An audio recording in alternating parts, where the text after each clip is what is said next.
Good morning, welcome to our live talk program. This is Lloyd Gerber here, your host on Revive Reform Radio, doing our live talk program covering natural health on your Wednesday morning Rise and Shine. And this morning here, we're looking at a topic, choosing quality over quantity. Choosing quality over quantity. I have two articles I want to share with you.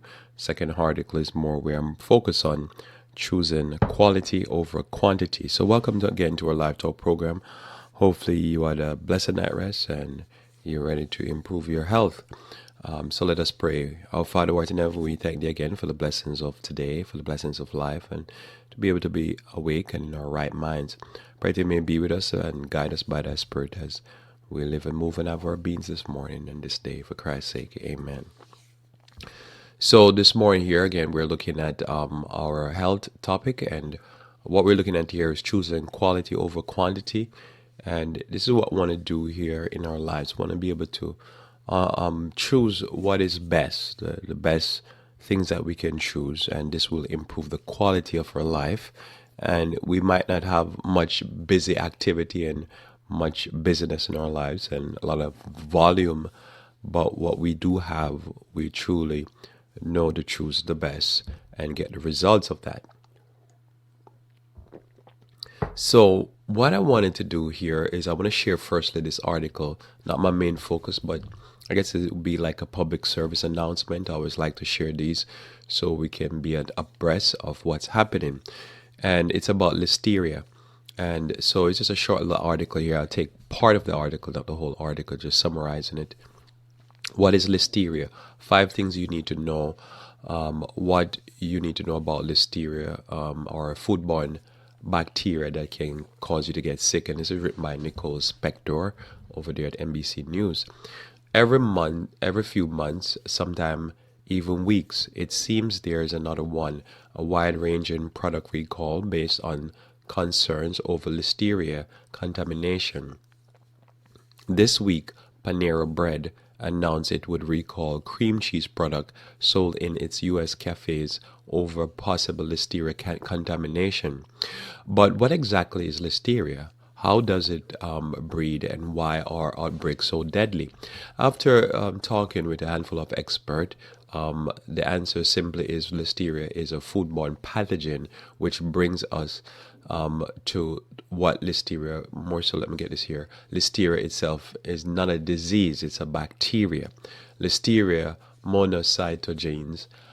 It's important to understand that listeria itself is not a medical disease, but can cause a disease process, says Dr.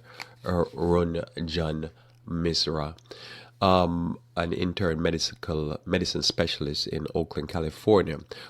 When it leads to infection, that it is called listeriosis, and you can get it when you eat something that is being contaminated with the bacteria. Listeria is incredibly unique, or the word of Dr. Megan May, Associate Professor of Biomedical Science of University of New England College of Osteopathic Medicine. It is very cool with a fascinating cell biology to it. Listeria bacteria behave similar to mold, preferring moist conditions, and can be found in soil, water, and some animals.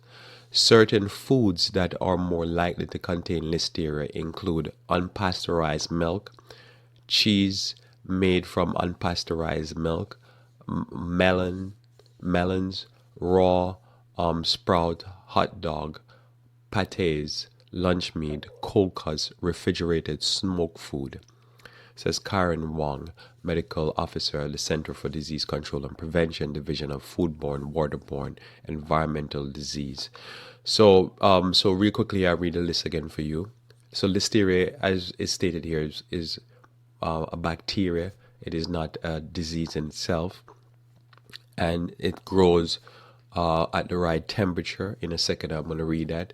And it grows on things that are normally moist because it needs water and nice temperature. Even cool temperature does well for it also.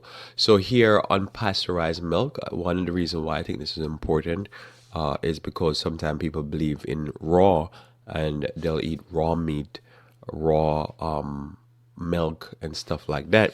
And remember, one of the original reason why milk and certain things had to be heated or pasteurized, it was to be able to kill the bacteria. So now we're moving in a kind of a weird direction where some people believe that it's healthier to eat the stuff uncooked. Might get certain nutrients, but also you might get some bacteria with that. And so cheese that are processed but with unpasteurized milk, melons is another thing there. Raw sprouts.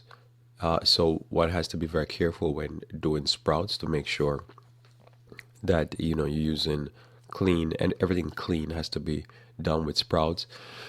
Hot dog, pates. I'm sure you've had pates or look at the pate or touched it or something and it looks slimy.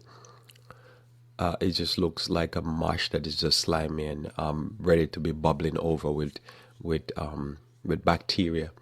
So one has to be careful of that. Lunch meat, cold cuts, and refrigerated smoked food. And I remember in the past when I used to eat certain foods like that, like cold cuts and stuff like that, I would always have these stomach viruses. You just always get sick by these stomach viruses. And always looking back, I always know that it was trying to I guess they have preservatives in those lunch meat, but it probably wasn't enough to keep like listeria and other foodborne illnesses down. So you eat it and the thing is bubbling with all those bacteria and just get you sick.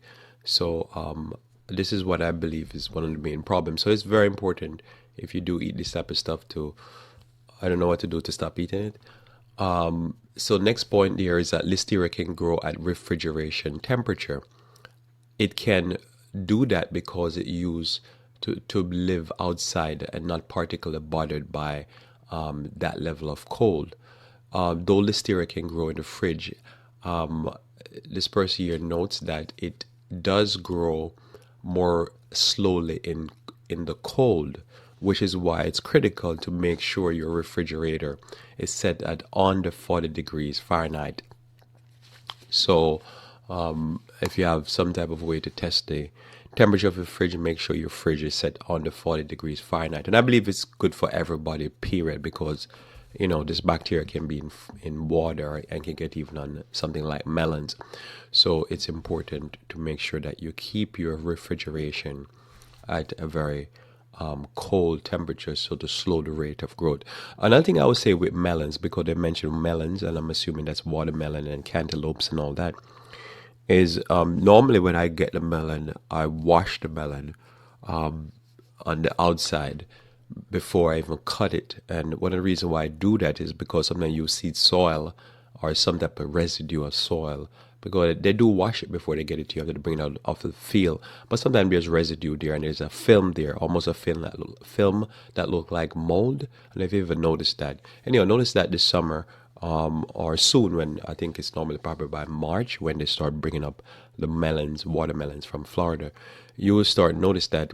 And why that is important is because you wash it, because if it's grown in a field and say they use manure or something else of that sort, some animal manure on the field, or just it's in the soil and the soil is on the outside of the melon, if you don't wash it, even if it looks clean to me, you still wash it, because the moment you cut it, you're basically just slicing into the melon, the watermelon, the whatever is on the outside, and then say you eat some of it, and then you take the rest of it, you put it in the fridge, and you think, well, it's going to preserve. It's probably preserving the melon, but also the listeria will grow in cold temperature, because again, it grows in soil and water.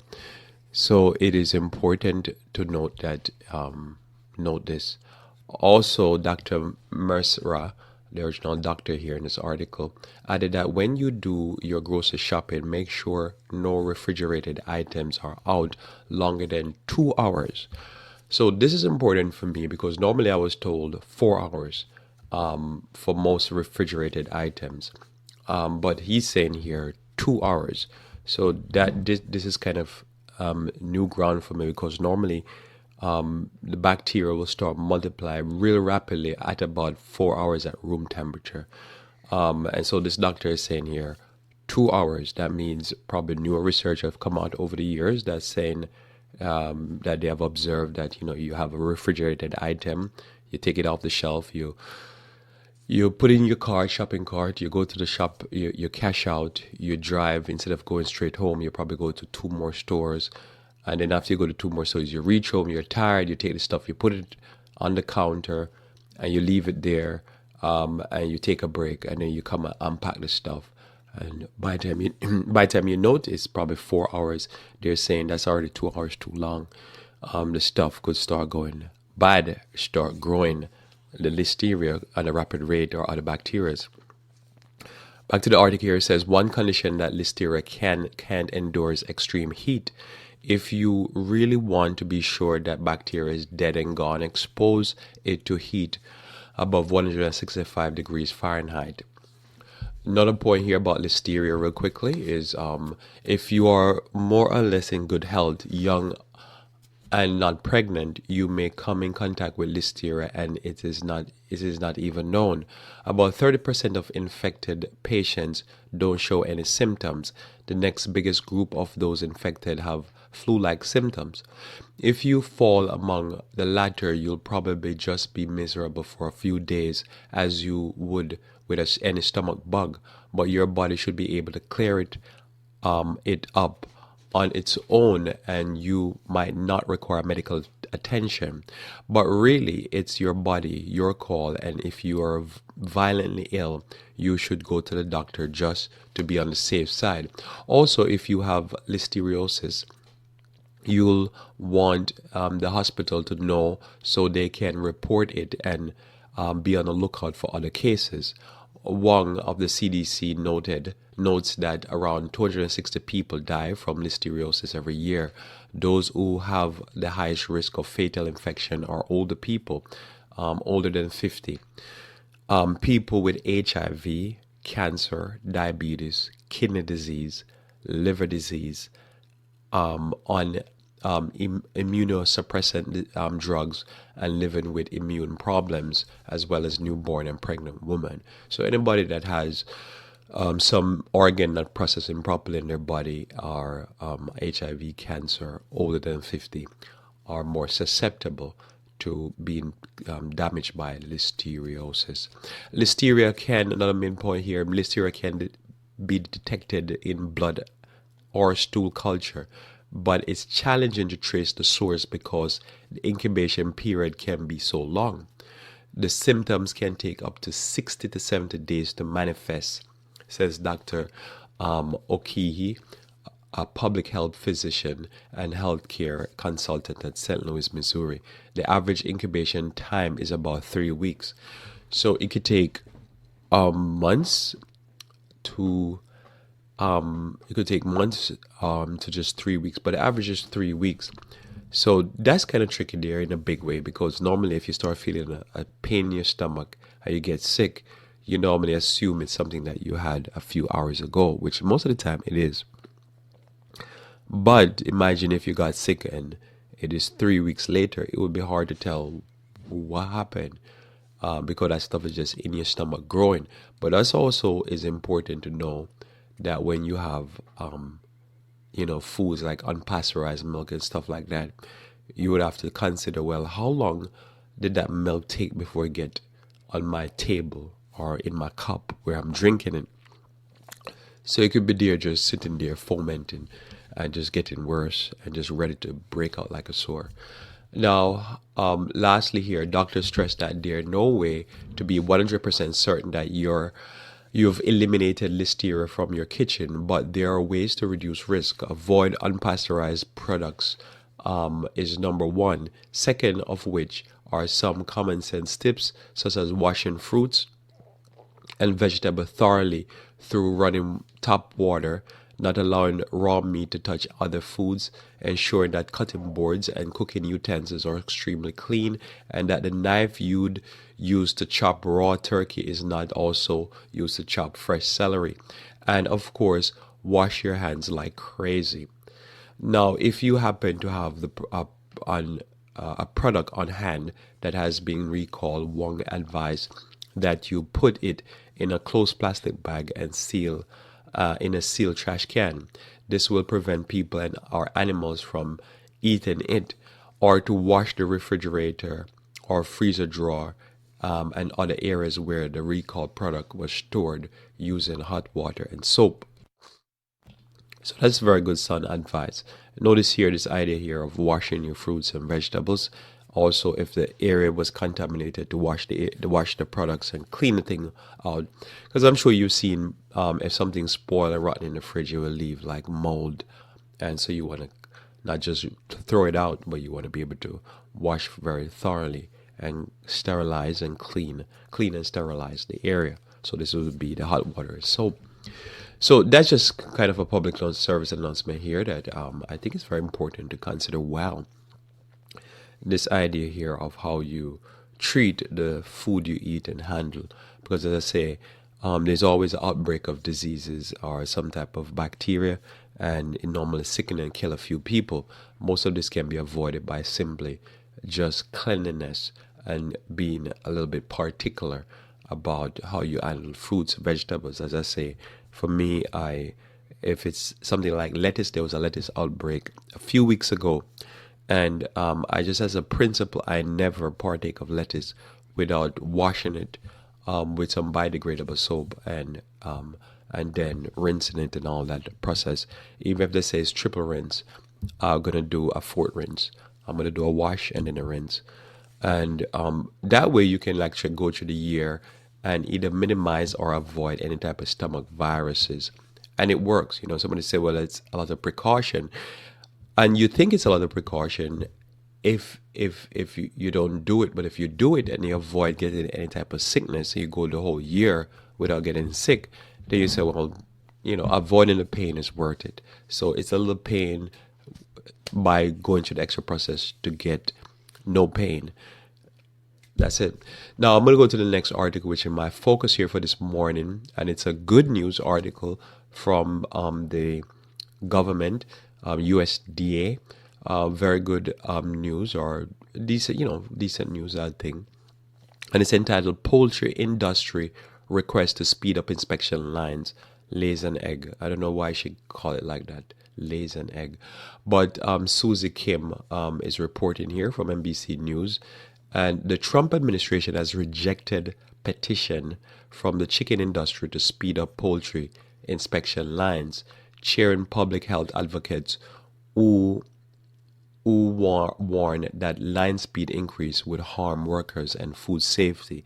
So, as you know, if you've been listening to me here, you know I've covered this topic, and I think I covered it a few months back. It can't be that far back, but anyhow, I covered this topic because for me, I was like, if they do this, because this has been an ongoing thing I've been watching, that if they speed up the inspection lines, this is gonna cause more outbreak of disease and gonna kill more people. But they were saying, this thing here is this idea of, increased production, increase more food, increase more profit.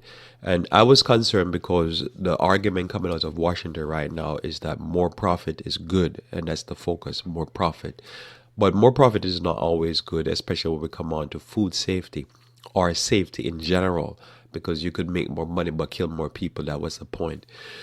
So here, the USDA slammed this or shut this thing down for the most part.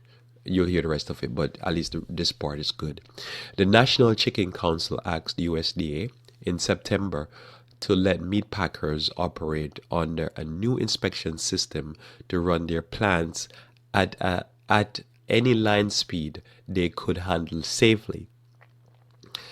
Having failed to convince the Obama administration to raise the limit from 140 birds per minute. In its letter rejecting the petition, USDA said that the poultry industry did not include data to demonstrate that inspectors could conduct an effective carcass by carcass inspection at line speed faster than those authorized under the new inspection system.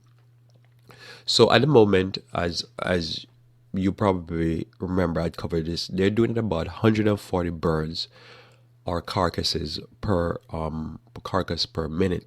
All right, so 140 carcasses per minute or 40 birds per minute, which in my mind is very quick, and there've been a lot of outcry even at that rate, because what happening at that rate They don't believe that the line workers can handle the speed humanly, physically, and also they don't believe that inspectors can really inspect the birds for health.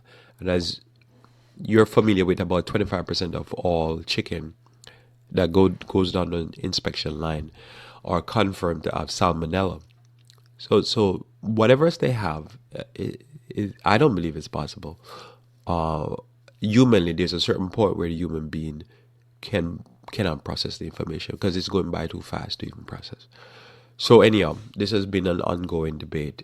Even the number 140 people believe it's out of control already, and they were saying they want to increase that number. They want to make it an open spigot. Whatever you can handle, you handle it. It's on you. Let the free market reign. But the USDA is responsible also for the health of America. So here we go with the rest of the article here. After they reject it because the carcass by carcass is too much. Outside advocates had conducted an aggressive lobbying campaign urging the USDA to reject the proposed line speed increase, fearing that it would endanger poultry workers already operating under dangerous conditions and increase food contamination. This decision is a victory for hard-working poultry workers who hold one of the most dangerous and difficult jobs in America, and the consumers who depend upon them to provide chicken that is safe to eat, says Mark Perrone, president of the United Food Commercial Workers International Union. The highly profitable poultry industry, which already pays poverty wages and keep workers in disturbingly unsafe and unhealthy workplace, should stop the government should stop lobbying the government to allow it to further endanger worker, says Debbie Berkowitz of the National Employment Law Project, a research and advocacy group. The administration said that it received over 100,000 public comments on the line speed petition. The UFCW said that thousands of its members had submitted comments on the proposal. The administration added, however, that it would consider waiver requests from individual poultry plants, allowing them to operate at line speed up to 175 birds per minute, saying that it grant a limited number of waiver. The National Chicken Council said it was disappointed about the denial of its petition, but the group said it encouraged that there will be a viable path forward in the near future for the poultry plant to ask for increased line speed through the waiver process, according to the NCC President Mike Brown. Representative Doug Collins, our Georgia, Republican Georgia, have also pushed for the administration to increase line speed.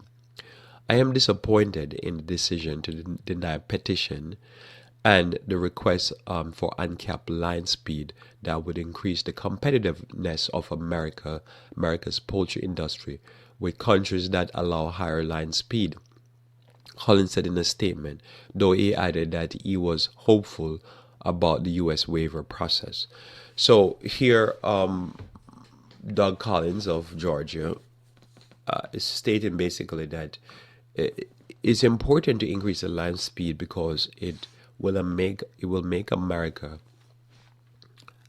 poultry industry be competitive to produce at a certain rate to compete with the line speed of foreign country.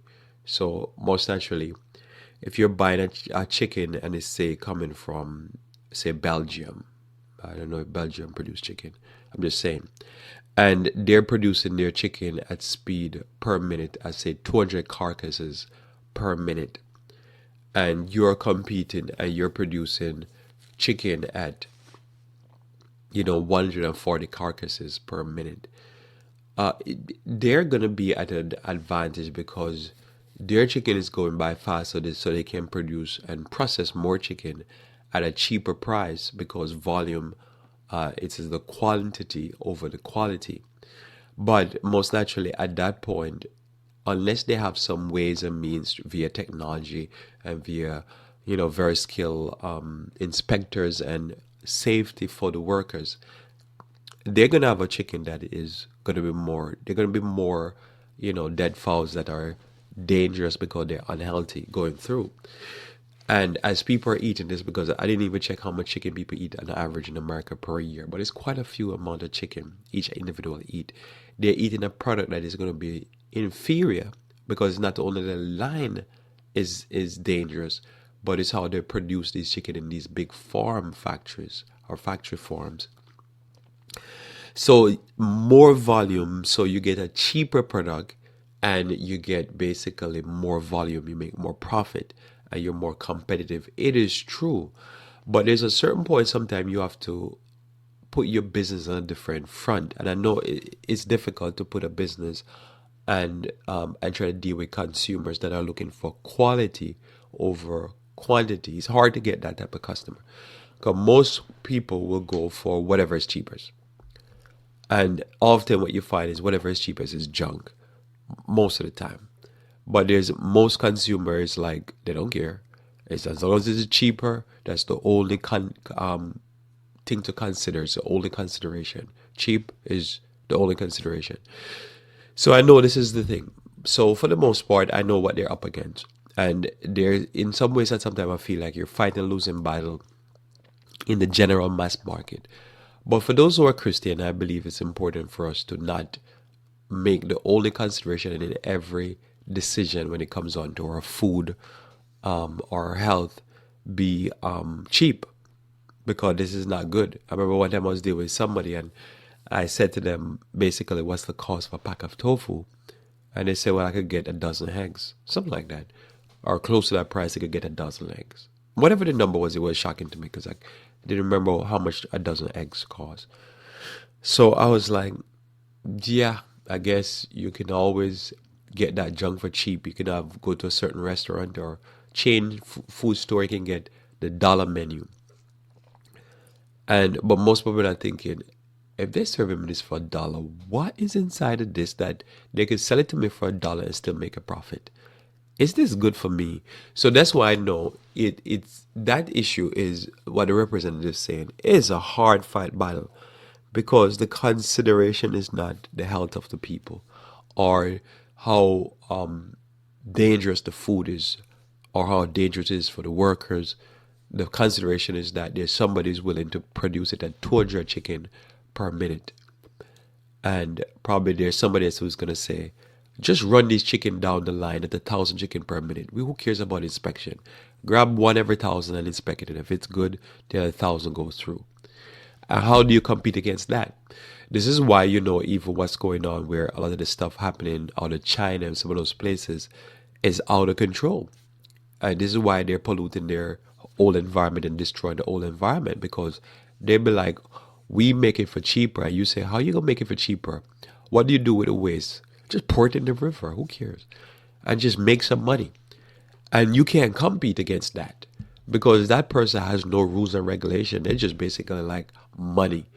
And so when you have that type of mentality, you come to a point where you get scared because you're like, if you say something and it says food, even for herbs, supplements, all that type of stuff, and when you say coming from China, it make you buy it by faith, because where the number one priority is making money, that's going to be a hard thing to deal with, because then there's no issue of quality, no issue of standards. It's just kill, destroy, and make a lot of money. So this brings me to what I want to talk about mostly, or I'm already talking about, is this idea of, is that always the best consideration? And for you and I, we are in a different mindset by God's grace. And our mindset is like the quality must be over quantity. The quality must be over quantity. And this is in all aspects of our lives. Every aspect of our life is this issue of quality over quantity. And that the driving decision that we make when it comes on to health can't always be volume. It has to be the quality. And the volume can't be always decision. The speed can't always be decision.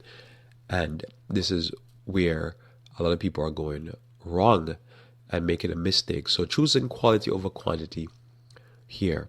Now in Matthew chapter 14, verse 14 through 21, Matthew chapter 14, verse 14 through 21, we see a simple story about quality over quality and good treatment, and how important that quality is. That when Christ was calling the disciples and he was sending them out to minister to the people, he was literally sending them out to do a quality work over a volume work. If you notice the mainline churches, how they do church, it is volume. They want to do a mega church. You're not gonna get the quality experience. You're not gonna get the intimate experience. You're not gonna get the experience where it's memorable or where it touches the heart. But you can get something that really is made for a stage show. It's just a bunch of people in a room and they get a mass experience. And that mass experience is the quantity, but there's no quality to it. So here Christ now, not only did he send his disciples into the homes of the people to minister to them one to one and give them quality work. And this is why his disciples never lacked anything, because the work they were doing was of immense value, and he was working with only the people that were worthy. The unworthy people he didn't waste time with, because they would not be appreciative and they would never compensate for quality work. So we're not in that business. Other words, we're not in the quantity business. We're in the quality business. Matthew chapter 14, verse 14 through 21.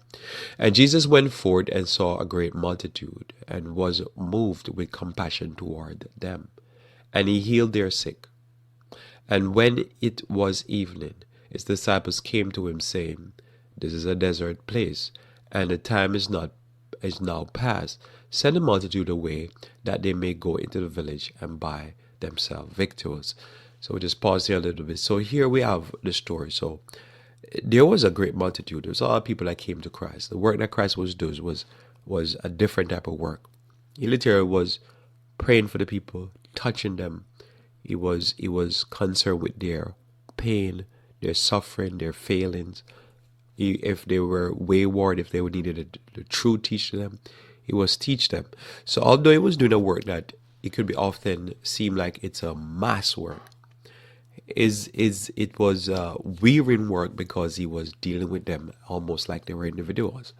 It was literally dealing with their troubles. Now imagine all these people are going to church upon this point, and they were sick at this point. They were not being led as sheep. They were like sheep without shepherd. Yet they were members of church. So the kind of quality work that Christ was doing, they were not receiving. And so they followed, and more people followed. And as I said, this is the hardest thing to do, because, and I want to mention here that although the masses were there, it was not the majority of the people. This type of work is the work that we need to do, and this type of philosophy is what we need to live by. So anyhow, Christ says, But Jesus said unto them, They need not depart, give ye them to eat. And they said unto him, We have here but 5 loaves and 2 fishes. He said, Bring them hither to me. He commanded the multitude to sit down on the grass, and took the 5 loaves and 2 fishes, and looked up to heaven. He blessed and brake, and gave the loaves to his disciples, and his disciples to the multitude. And when they did all eat and were filled, and they took up the fragments that remained, 12 baskets full. And they that had eaten were about 5,000 men, beside women and children. So we see about 10,000. Notice here the way he did the work. He says, Sit them down. So they sat down. Then he said,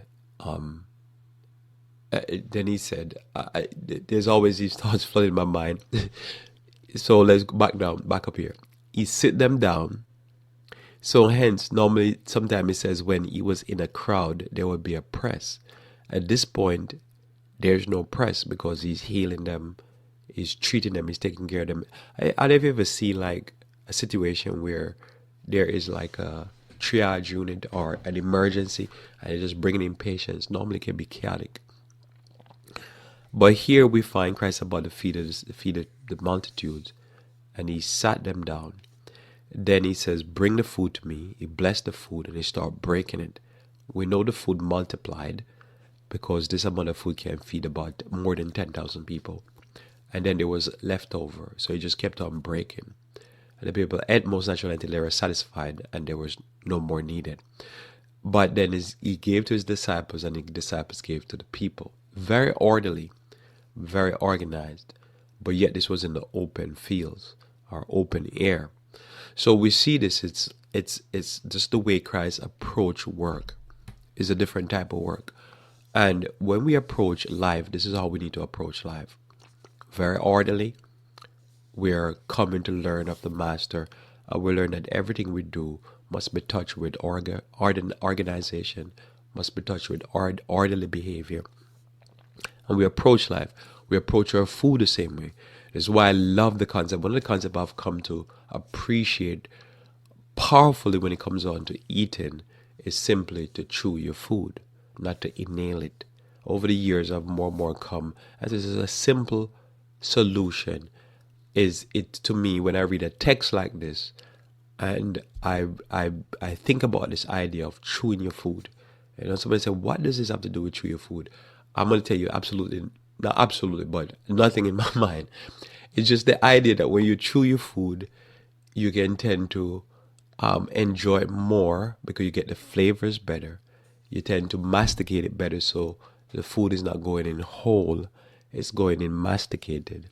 You're going to get the nutrients better because the food cell walls are broken, but also you'll be able to be more reverent when you eat the food. The food be eaten in a reverent way and a calm way. But the less you chew is number one, the more you eat, because the less you chew, it's the faster you get to push the food in your stomach. And normally what that does is that it makes the food not properly digest and the food putrefy in your stomach, because it's just a mass of just not broken down food properly. So it's what's there for me. You say, why is this important? It's the reverence. Is that we need to reverence life. We need to, when we talk about quality over quantity, it's being able to just stop for a little bit and inhale and do the concept of yoga before your food. I'm not encouraging yoga, I'm just saying just the concept of doing a meditation before your food without meditating, in other words. And the food doesn't become like, it's not war, it's basically peace. And so this is normally to me just taking on that quality over quantity in every aspect of your life, whether it be the way you eat, the way you talk, the way you think, the way you enjoy activities. It's not all about more. It's not about the bucket list. It's about simply the quality. And so if I look at life, I notice here, always the focus, and as I say, you can't get most people out of this thinking. The focus is, hey, I need to make more. Instead of, hey, I need to have better quality. And the more quality you have, and the less volume I have, you find long term, you spend less money. It was the same thing. If you buy some of the best quality of clothing because you're buying them to keep them for years, you find that you're going to buy less clothing, but the money you spend on the clothing you buy is going to be of better quality, so you don't throw them out as often. But when you just volume, you tend to always just spend on junk because, you're just going to go through it and through it. But if you're going to keep something, you keep it as quality, lasts you a while, and you reverent life, you reverent resources, both your resources and the resources you're buying. As I say, if you can go through life and you can go through, say, 200 pairs of clothes less, that's just resources from nature that you don't have to use. And it's the same thing with everything in life. It's better to have something small, but it's better quality than to have something large and it's junk, because again, the quality is more important. And so here I see how Christ doing ministry, and you find that basically what he's communicating is just the quality of the experience. Just think about the people would have been in a different experience with the Pharisees and the Sadducees, and they would not get the quality of the experience. The experience would be junky. And this is how we want to be able to, we want to live our life where everything is quality. the best quality water, the best quality fruits and vegetables, the best quality starch, fats, protein, the best quality we can partake of. It's going to be better for us because what happened every time we put junky foods, food that's filled with hormones, pesticides, foods that's filled with all kind of fake chemicals and all that kind of things like that. Those all that junk will have to get into to our diet, in our mouths, in our body, and now our body's immune system have to fight against it. We have to be, overworking the kidney, the liver, putting extra work on the kidney and the liver, on the digestive tract to be able to process all that junk. Now you get the best quality that you can find, and you get the best quality, and you focus on, instead of eating volume, you're eating quality. Instead of the speed of the eating, it's the quality of the time when you're eating, and you reverence the food. You'll be able to thank the Lord for the food. You'll be able to think on God when you're eating the food for his bountiful supply. You'll find that your whole life will become more reverent. Another text to show this idea here, how Christ taught his disciples and taught the people and offered a quality experience over a quantity experience, is found in John chapter 4, verse 1 through 10. John 4, verse 1 through 10.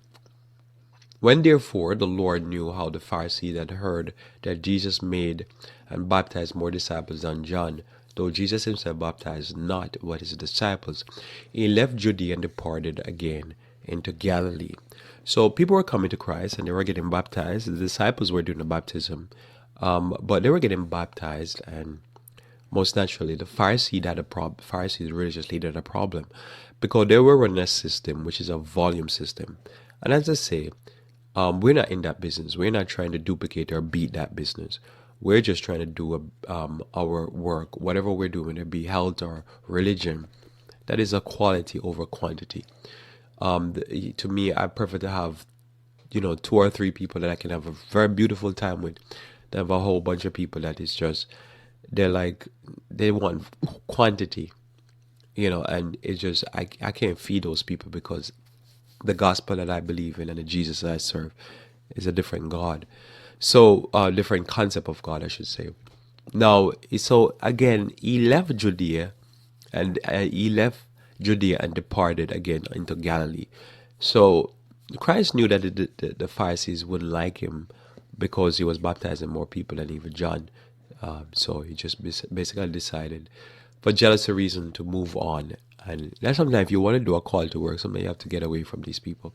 Anyhow, to the point, and he must need be go through Samaria. Then cometh he to the city of Samaria, which is called Sychar, near the parcel of ground that Jacob gave to his son Joseph. Now Jacob's well was there. Jesus therefore, being wearied with his journey, sat thus on the well, and it was about the 6th hour. There cometh a woman of Samaria to draw water. Jesus said unto her, Give me to drink. For his disciples were gone away unto the city to buy meat. Then said the woman of Samaria unto him, How is it that thou, being a Jew, askest me of drink, which am a woman of Samaria? For the Jews have no dealing with the Samaritans. Jesus answered and said unto her, If thou knowest the gift of God, and who it is that saith unto thee, Give me to drink, thou wouldest have asked of him, and he would have given thee living water. So here Christ was offering this woman living water. He was offering her something that she didn't have. He was offering her what would be a satisfying experience over cheap thrill that leave one empty. Her experience, as later on if you read, was an experience where she was experiencing the quantity, but she never got any quality. As Christ says, she have her 7th husband, and the 7th that she have is not even hers. So she had the volume, she had the quantity, but she never had the quality experience. And this can be true for even marital experience, sexual experience, all these experience. A person could have a lot of quantity, and they could boast, I have all the quantity, but the quality of it is just not there. Another person could have not the quantity, but the quality, and their life is better, they're more satisfied. So here Christ was offering or something that he was offering all his disciples. It is quality over quantity. It is having a quality experience, that the experience is satisfying, and the experience don't leave you hungering for more, because yeah, there was a lot there, but I felt nothing.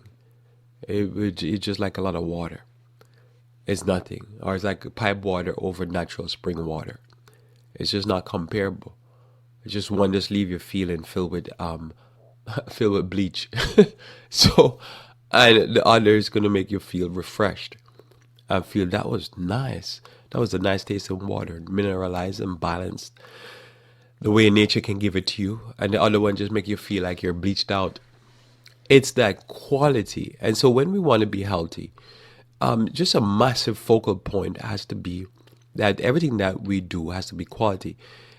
Because as I said, when we're in the world, the focal point is always quantity, quantity, quantity. The more greed, just jealousy, avarice, just no self control. And the focal point is just more, more, more. And you see things that baffles the mind. I saw articles yesterday where there was this person that killed himself, this singer or somebody, or actor or something, and he had, they say, 50,000 child pornographic pictures, I think. And I was like, on a computer, and I was like, 50,000, like, why do you need to see 50,000 anything? Like even 50,000 trees. There's a point where probably you just need two or three trees. I mean, literally, I'm talking about for herbs. But you can just focus on volume, volume, volume, and you're not reverencing what you have. And you in that situation, you have the wrong thing. I don't know if that probably was a bad example, but I'm just saying how when a person lose control of themselves, they can't be satisfied. Because, and the reality of life is, that's why Christ said, deny yourself and pick up your cross, and and you move in the right direction, because the person has totally lost control of himself. But in life will make you like that. The alcoholic is never going to be satisfied. The drug addict never going to be satisfied. The person who's greedy for money is never going to be satisfied. The person that's greedy for food is never going to be satisfied, because one plate is never enough. They need two or three plates, but they really have no enjoyment for quality. What they have enjoyment for is the quantity. And if you put something in front of them that is quality, they're not going to reverence it, because what they're going to do, they're going to treat it as if it is junk food. You can imagine a person that eats off $1 menu. They go to the restaurant or the store and they eat food on $1 menu, and they eat in 3, 4, 5, 6 burgers. Now you make a nice burger that is with organic, ingredients and natural ingredients, and you make it from expensive nuts, and you make a nice patty, and just raw cash wise in that burger is probably $5 worth of raw material. And you put a whole spread of the burger in front of the person, and the person go to the table and eat 4 or 5 of them. And you'd be like, man, this is not dollar menu food. You can't eat 4 or 5 of these things. You just had $25 of my raw cash.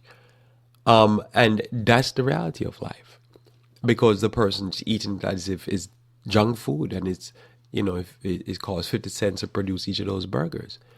And you'd be like, no, those cost 10 times more than what you're thinking to produce that burger.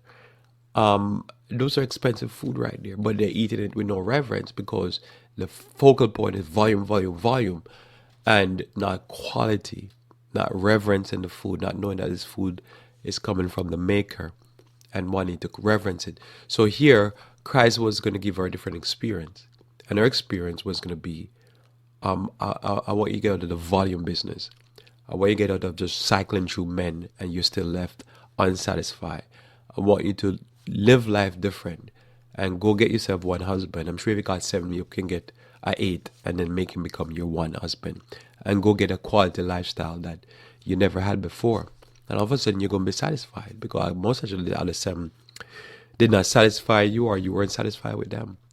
So it's a different experience. The experience is experience where it's eaten to satisfaction, is reverencing it, is having a better quality experience. And I know this is why when people talk about the issue of like Walmart and the domination that they will have in the retail space, you'll never really get rid of that. And if they don't dominate, Target or some other company will come out of nowhere and dominate, because most of the time people are just clamoring for the cheapest they can get whatever product. And so you can never satisfy that. It's not so much sometimes the business model, it's just people like, cheaper junk stuff even if it kills them, and it's unsafe because you don't want to put no money into something that's real safe. It's just sometimes the minds of the people. Now we see again here the disciples had finally responded to this concept here of a life that's satisfied, especially a life in Jesus. In Acts chapter 2, verse 42 through 47. Acts chapter 2, verse 42 through 47. Now, notice here the question I want to answer in Acts chapter 2, verse 42 through 47, in light of our topic here, choosing quality over quantity, is what did those disciples who followed Christ or became Christian lose or walk away from? What did these new disciples who, at the day of Pentecost, there was 3,000, what did they lose or walk away from? It's also important to note that it was 3,000. 3,000 after John ministered for about 3 years. Christ ministered for 3.5 years. After about 6 years of the most massive, powerful work of evangelism, when Peter made the altar call at the day of Pentecost, 3,000 came by. Now that was a big number because the call was very straight, but it's still a testimony in a country that large, and in a city that large with that much people in town that were the most devout people in the world at the time, I would believe. Only 3,000 came forward. So somebody said, well, isn't that quantity? Yeah, no, not in essence in comparison to the nation.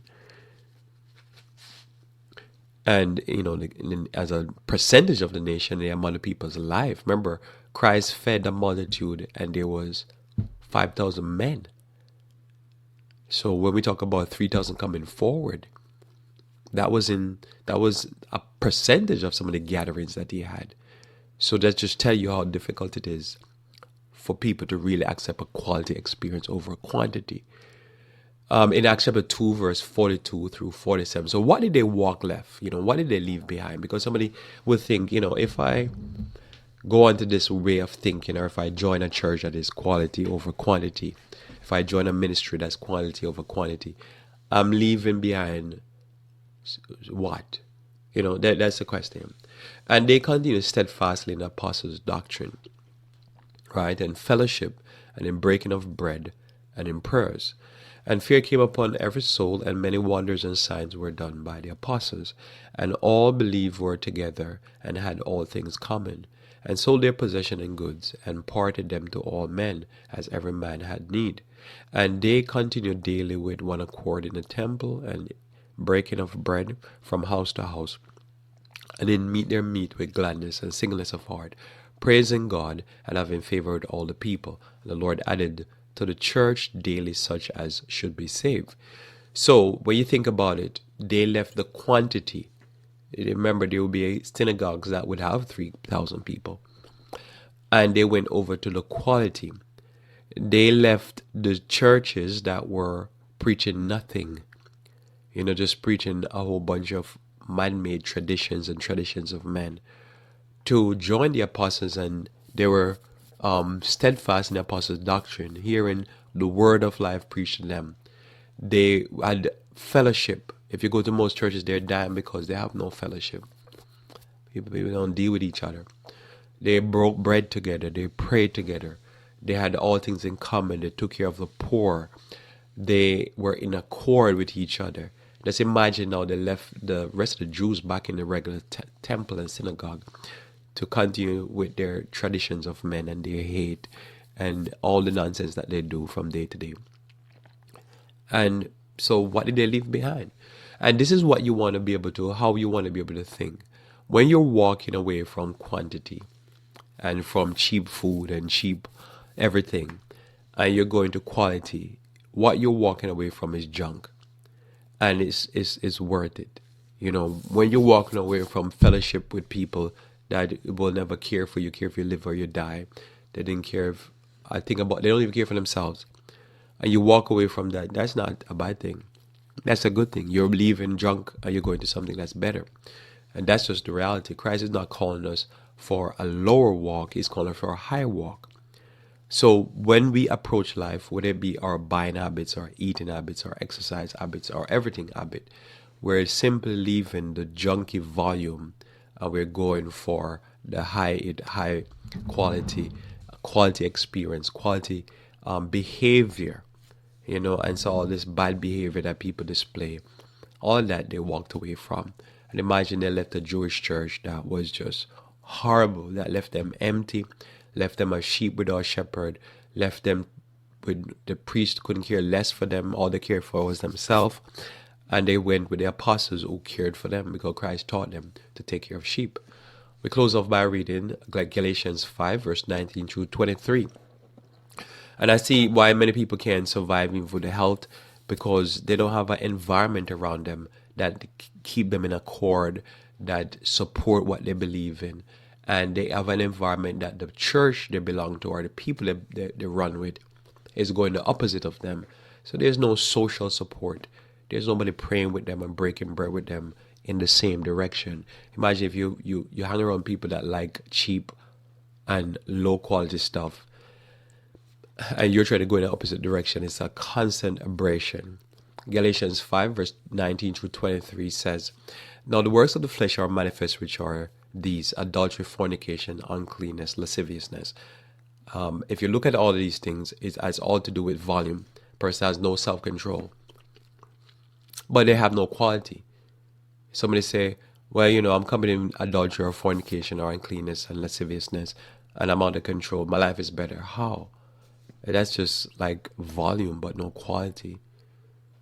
Idolatry, witchcraft, hatred, variance, emulation, wrath, strife, sedition, heresy, envy, murders, drunkenness. All of this is lack of self-control. Revelings, lack of self-control. Just wild partying, but no quality. I've seen situations, and I've been in situations. I've been to stage shows when I was younger, and you're there, and it's just like something. Even the audience is not worth. Oh man, I wish I had time for this thought. I'm probably to do this as a special presentation.